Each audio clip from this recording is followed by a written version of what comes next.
LNG বন্ধ হলেই বাংলাদেশে সংকট তৈরি হয়, কারণ দেশের মোট গ্যাস সরবরাহের বড় একটি অংশ এখন আমদানিকৃত এলএনজির ওপর নির্ভরশীল।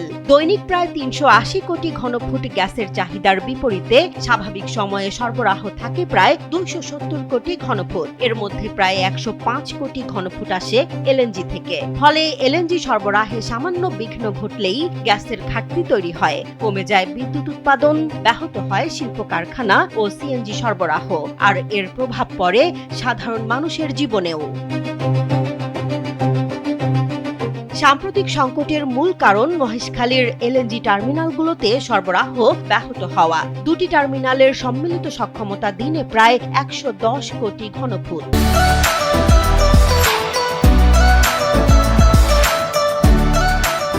এর মধ্যে এক্সিলারেট এনার্জির টার্মিনালের সক্ষমতা ৬০ কোটি এবং সামিটের ৫০ কোটি ঘনফুট। দুর্ঘটনার পর এক্সিলারেটের টার্মিনাল বন্ধ হয়ে গেলে পুরো সরবরাহ ব্যবস্থায় চাপ বেড়ে যায়। এর সঙ্গে যুক্ত হয় বৈরী আবহাওয়া। এলএনজি বহনকারী একটি জাহাজ টার্মিনালে পৌঁছাতে না পেরে ফিরে যায়। পরে নতুন একটি কার্গো পৌঁছালেও সেটি টার্মিনালে যুক্ত হতে সময় লাগে। ফলে কয়েকদিন ধরে এলএনজি সরবরাহ কমতে কমতে এক পর্যায়ে পুরোপুরি বন্ধ হয়ে যায়। সবচেয়ে বেশি চাপে পড়ে তিতাস সহ গ্যাস বিতরণ ব্যবস্থায়। তিতাসের দৈনিক গ্যাসের চাহিদা প্রায় ১৯০ থেকে ২০০ কোটি ঘনফুট। স্বাভাবিক সময়েও তারা পায় প্রায় ১৫৫ কোটি ঘনফুট। সংকটের মধ্যে এই সরবরাহ নেমে আসে প্রায় ১০০ কোটি ঘনফুটে, অর্থাৎ চাহিদার তুলনায় ঘাটতি আরও বড় হয়ে ওঠে। গ্যাসের ঘাটতির সরাসরি প্রভাব পড়ে বিদ্যুৎ উৎপাদনে। গ্যাসের অভাবে অনেক বিদ্যুৎ কেন্দ্র পূর্ণ সক্ষমতায় চলতে না পারায় জাতীয় পর্যায়ে লোডশেডিং ৩০০০ মেগাওয়াটেরও বেশি ছাড়িয়ে যায়। পরিস্থিতি সামাল দিতে বিদ্যুৎ কেন্দ্রে গ্যাস সরবরাহ বাড়ানো হলেও এর জন্য শিল্প, সার, বাসাবাড়ি সহ অন্যান্য খাতে সরবরাহ কমাতে হয়েছে। শুধু বিদ্যুৎ নয়, পরিবহন খাতেও সংকটের প্রভাব স্পষ্ট। ঢাকা, চট্টগ্রাম সহ বিভিন্ন এলাকায় সিএনজি স্টেশনে দীর্ঘ সারি তৈরি হয়। ঘন্টার পর ঘন্টা অপেক্ষা করেও অনেক যানবাহন জ্বালানি না পাওয়ায় গণপরিবহন ও পণ্য পরিবহনে সমস্যা তৈরি হয়। একই সঙ্গে গ্যাসের চাপ কমে শিল্প উৎপাদনও ব্যাহত হচ্ছে।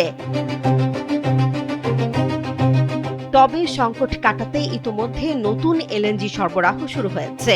গত ১৪ আগস্ট একটি এলএনজি বহনকারী জাহাজ টার্মিনালে পৌঁছানোর পর প্রয়োজনীয় কার্যক্রম শেষে গতকাল থেকে গ্যাস সরবরাহ ফের শুরু হয়েছে। পেট্রোবাংলার আশা, আগামী ১৯ আগস্টের মধ্যে জাতীয় গ্রিডে গ্যাস সরবরাহ স্বাভাবিক হয়ে আসবে। কিন্তু সাময়িকভাবে সরবরাহ স্বাভাবিক হলেও বড় প্রশ্ন থেকেই যাচ্ছে, দেশের জ্বালানি ব্যবস্থা কি অতিরিক্ত আমদানি নির্ভর হয়ে পড়ছে? সাম্প্রতিক পরিস্থিতি দেখিয়েছে, একটি টার্মিনালে কারিগরি সমস্যা বা প্রাকৃতিক দুর্যোগ হলেই গ্যাসের পাশাপাশি বিদ্যুৎ, শিল্প ও পরিবহন খাত একসঙ্গে চাপে পড়ে। জ্বালানি বিশেষজ্ঞ ইজাজ হুসেইনের মতে, একটি এলএনজি টার্মিনাল বন্ধের কারণে যদি পুরো জ্বালানি খাত চাপের মুখে পড়ে, তাহলে সরবরাহ ব্যবস্থার ভিত্তি আরও শক্তিশালী করা জরুরি। তার মতে, টেকসই নীতি গ্রহণের মাধ্যমে জ্বালানি নিরাপত্তা নিশ্চিত করতে হবে।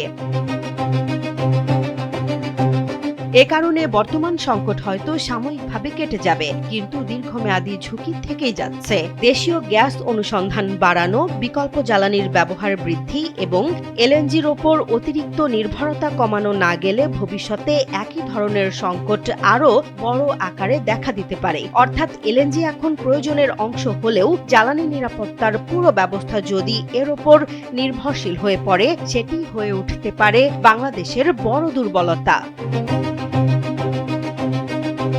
জেসমিন জাহান, কালবেলা।